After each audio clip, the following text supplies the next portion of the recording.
In this lecture, we will start the path integral formalism.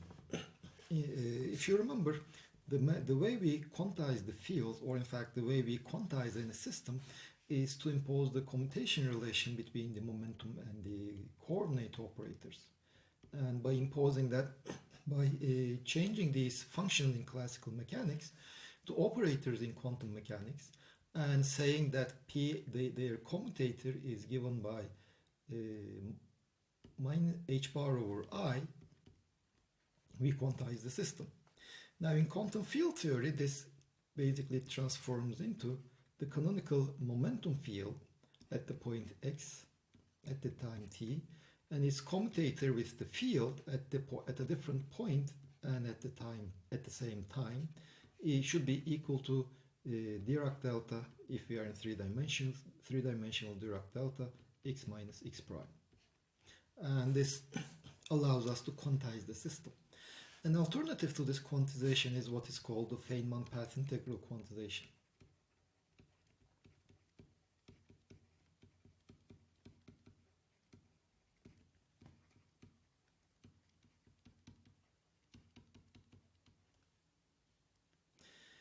Now, what is done in Feynman path integral quantization is eventually we will just show that this is just a sum. If we have a particle that is at the point xi, and if you want to calculate the amplitude that at a later time it is at the point xj, this amplitude basically corresponds to sum of infinitely many amplitudes, each one corresponding to a different path connecting xi to xj.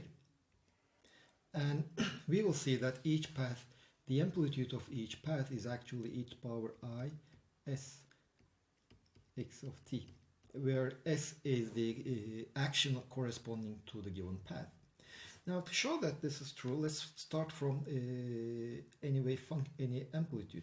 Now, in quantum mechanics, almost everything that we are interested in can be expressed in terms of our initial state.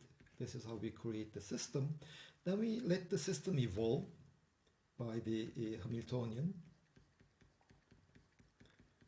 up to the time tf, if this is our initial state is at the time ti, and we ask the corresponding amplitude that after evolution this state will be in a different state, psi f. Now this is of course psi I and psi f, they can be arbitrary.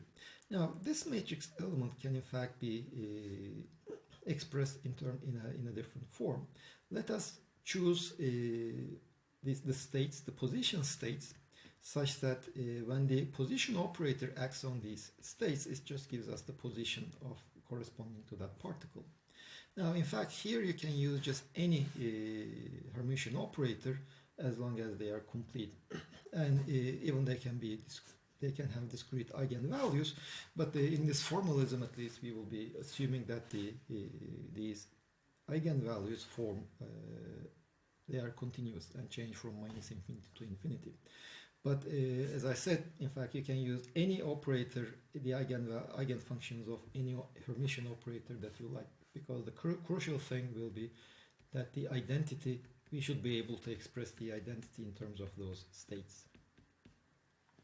Now using this identity, now for simplicity, at the moment I will be dealing with one-dimensional systems, but it can easily be generalized to higher dimensions. Using this identity operator, I can write this matrix element over here in the form, let me just call it, let me give it a name, S, no, let me not give it a name for the time being. That matrix element becomes, let me just insert two identities, xf, the xi, psi f, xf, xf, e to the power minus I h, tf minus ti, xi,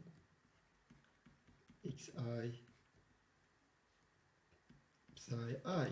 Or if we use the definition of the wave function, you see this x psi is what we usually call the wave function of the particle, then that matrix element becomes dxf, dxi, psi f star at the point xf, xf the time evolution operator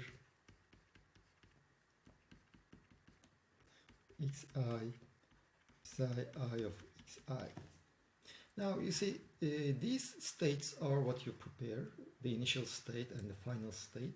So if for a given system, if we know what this matrix element is, then we can calculate all the possible time evolution matrix elements. Now, so we will be concentrating on this thing. So remember, although here I will be talking about the position eigenstates and position states, they can be anything.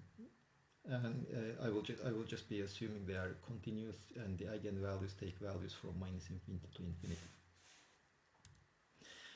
And if you look at that matrix element, let's give it a name.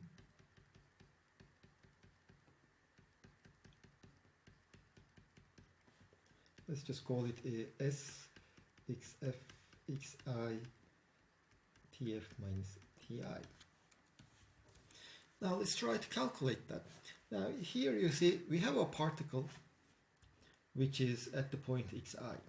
Then we let it evolve by this much, Tf minus Ti, and we look at the amplitude that it will be at the point xf after that evolution. In a sense, this is our propagator, so it is the amplitude corresponding to the propagation of the particle from the initial point xi to the final point xf. Now, rather than evolving this state in one go by Tf minus Ti, we can just evolve it in time steps of epsilon. So what we can do is I can write this as xf. So let me put the xi over here. I can just evolve it by epsilon and then evolve it again by epsilon and all the way such that here, let's say that I have n factors of this time evolution operator by a time epsilon, and then Tf minus Ti is given by n times epsilon. So this is how we relate n and epsilon. Eventually, I will take the limit. Epsilon goes to 0, n goes to infinity, and n times epsilon is fixed. So that is where that will be the limit I will be considering. Now let's continue here. Just like we had inserted the identity in terms of the position eigenstates in the previous steps here, I can just insert the identity after each evolution by epsilon here, and I can just insert n minus 1 of them. So this matrix element becomes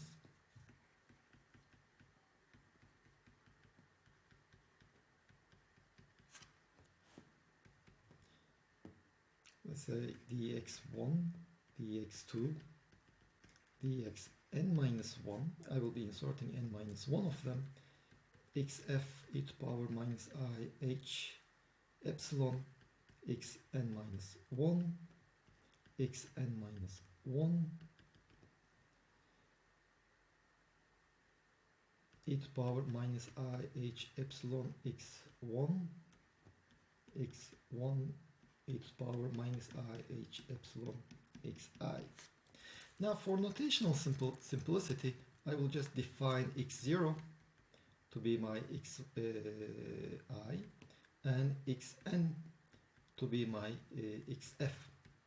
Now using these definitions, I can write this expression over here in a simpler form as xfxi, the propagator, is equal to the product of the xn, n goes from 1 to n minus 1, and here I have xn e to the power let's say xn plus 1 e to the power minus I h epsilon xn.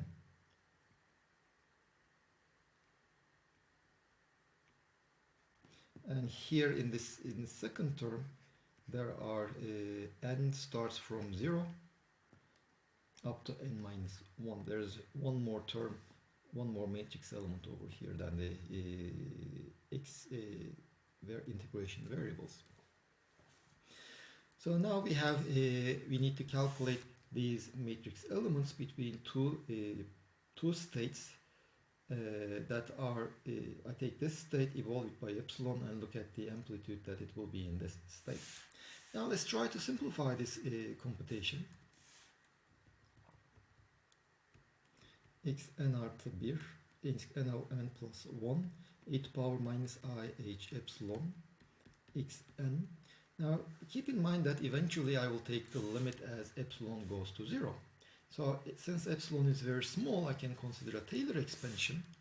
This is equal to x. And well, before doing the Taylor expansion, let's do one more step. So I can now use the momentum eigenstates. Now the momentum eigenstates, I can, by inserting a complete set of momentum eigenstates over here, I can just write this matrix element in the form dp. Let me just label it n plus 1, xn plus 1, pn plus 1, pn plus 1 e to power minus I h epsilon xn, where I use the identity in terms of the momentum eigenstates.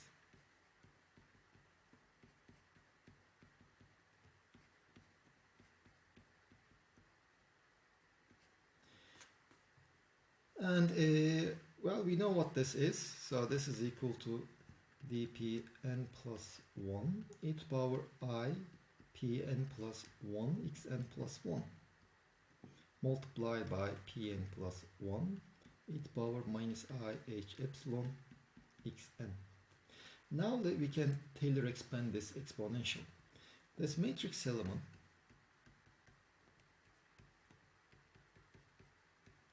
epsilon xn, this is, since epsilon is very small, this is approximately pn plus 1 minus I h bar epsilon, plus there are terms of the order of epsilon squared xn. And so here we need to calculate this matrix element pn plus 1 h, which will be a function of momentum operators and position operators xn. So we need to find a way to express this matrix element. Now here there are, in many cases, the Hamiltonian will be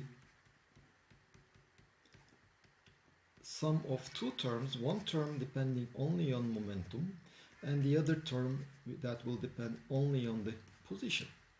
So in such a case, this pn plus 1 t the v xn, when the momentum operator acts on the left on this eigenstate, it just becomes, the operator is replaced by the eigenvalue. And similarly here, when the x acts on the xn state, it just the operator is replaced by the corresponding eigenvalue.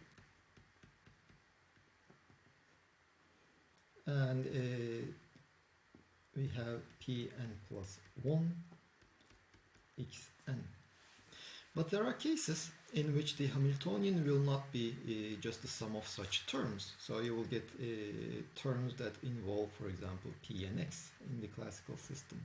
One example would be particles in a region where there is a vector potential. Now, quantization of these terms themselves carry some complications. So usually when you quantize this system, what you do is you cannot just replace it by their corresponding operators, because when you do this, this operator is no longer Hermitian. And there are different schemes, there are recipes to do that. One of them is, for example, in the case of px, you just replace it by 1/2 p bar x bar plus x bar p, etc. And if you have higher term, well, there are many options here. Another option would be just to replace it by the square root of x, p, square root of x operator, And well, there are infinitely many options. And this is one of the ambiguities in quantizing systems. But to simplify the computation, whatever the quantization you use, I will assume that H in H, before using this formalism, move all P's momentum operators to the left and X to the right. So whatever your operator is, for example, if you have 1 over 2 px plus xp, this can also be written as 1 over 2 px plus the xp minus px plus px, which is px plus 1 over 2 the commutator of x and p, which is px plus I h bar over 2. Now this is a Hermitian operator.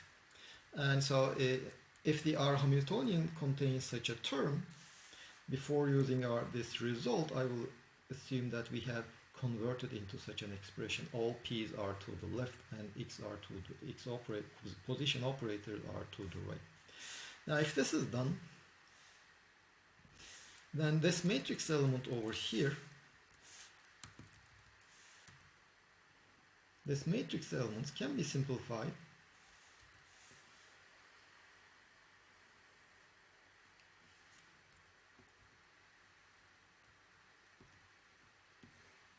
this will just become the momentum operator. Since they are already moved to the left, they will just be replaced by their eigenvalue.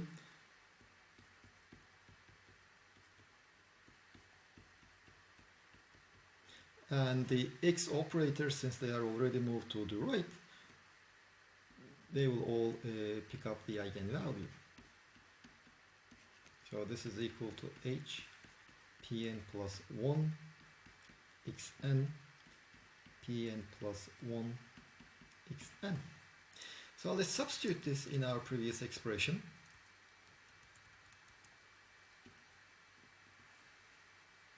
So this is what we had.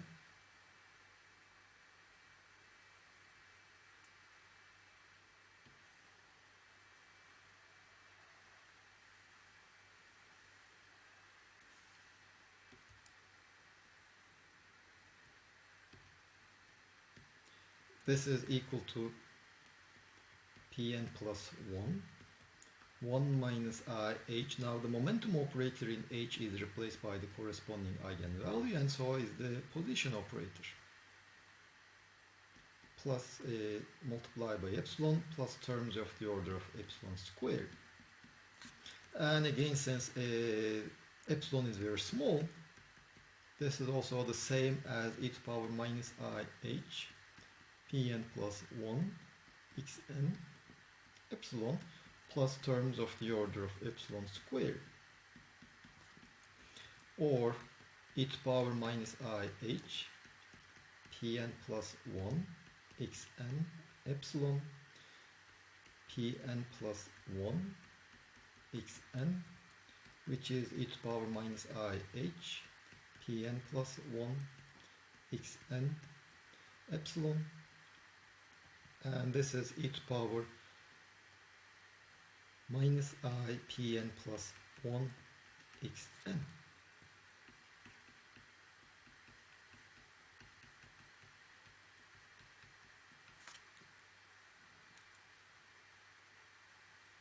Plus terms of the order of epsilon squared. Now we can replace this back in our integral over here. You see, we had started from the calculation of this matrix element, which we converted to this one.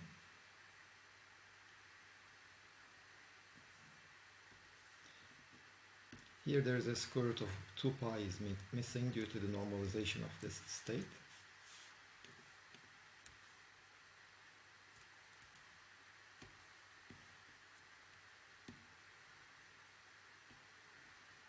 We don't need this anymore.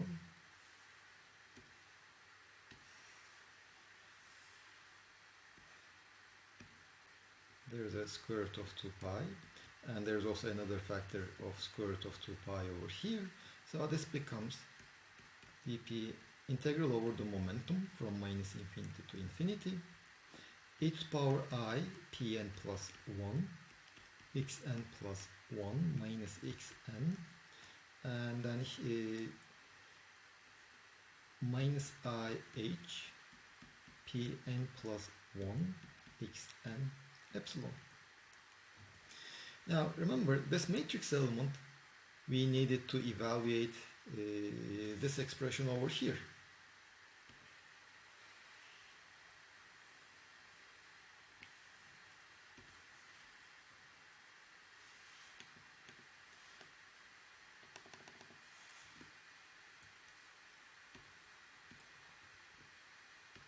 So this is equal to product n from 1 to n minus 1 dxn.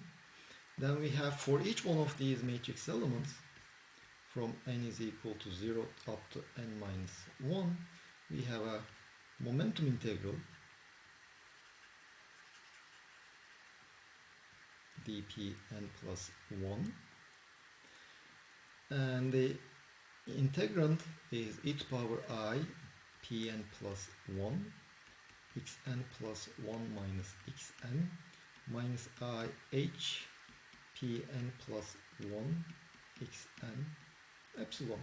So this is s xf xi tf minus ti. Now for notational simplicity, okay, we will be, as I said before, we will be taking the limit n goes to infinity, epsilon goes to 0, and n times epsilon is fixed as tf minus ti. Now this factor, n from 1 to n minus 1 dxn, the other n from 0 to n minus 1 dpn plus 1, in the limit as n goes to infinity, epsilon goes to 0, and n epsilon is fixed as tf minus ti, we will just call it this functional measure, dx and dp. Now here we have the exponent, and these are all inside the product, so we can separate the exponent, and the integrand here is given by actually exponent of I times the sum from n equal to 0 to infinity, pn plus 1 xn plus 1 minus xn minus h pn plus 1 xn times epsilon.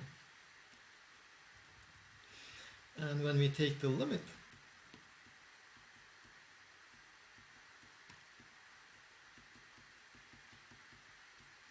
now let's just take this epsilon out of this parentheses.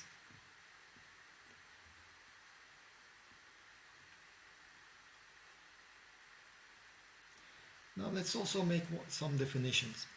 Now you see, if you look at these xn's, and if you remember where we get those xn's,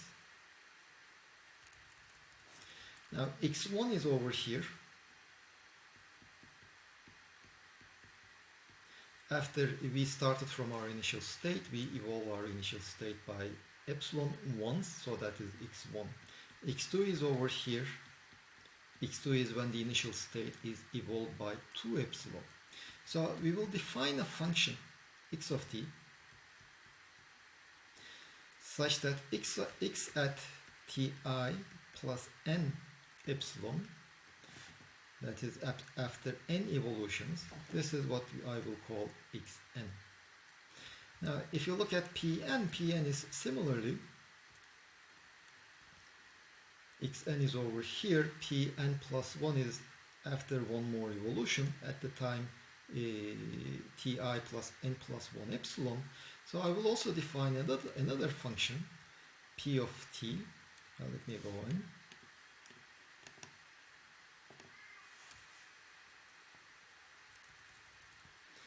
X at ti plus n epsilon This is what I call xn, and p, I define another function p, ti plus n epsilon. This is what I will be denoting as pn. And x0, xti is just x0, which we defined as xi, and x at tf will be just xn, which we called xf. Now note that these xt and p of t are just ordinary functions. They are not operators. Now with this understanding, xn plus 1 minus xn divided by epsilon in the limit as epsilon goes to 0. This is limit as epsilon goes to 0.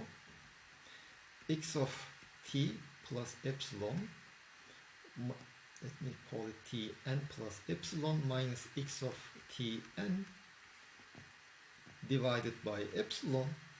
But this limit is nothing but the derivative of x with respect to t at the time tn, where I denoted tn by ti plus n epsilon sometime. So this expression over here is just x of tn dot. Now if we take this limit, we are summing over epsilons. This summation also becomes an integration, and this exponent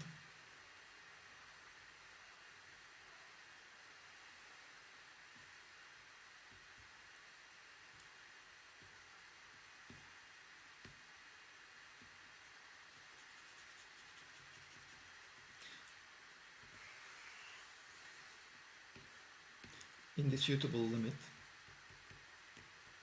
as n goes up to capital N minus 1, n goes to infinity, epsilon goes to 0, and epsilon is tf minus ti. It becomes the exponent I. This just becomes the integral over time when time changes from ti to tf.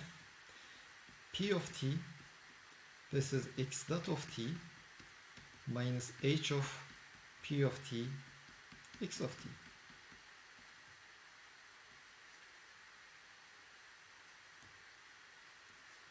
So our function, our propagator, xi, xf, tf minus ti, now becomes the functional integral d of x, d of p, exponent of I from ti to tf dt, p of t, x dot of t minus h of p of t x of t.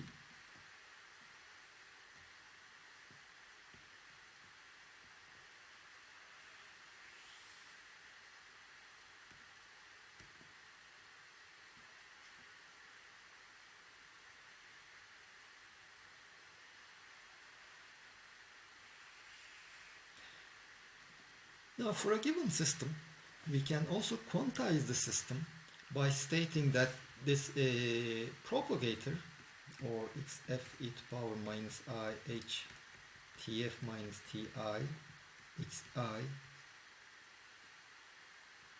is given as this path integral.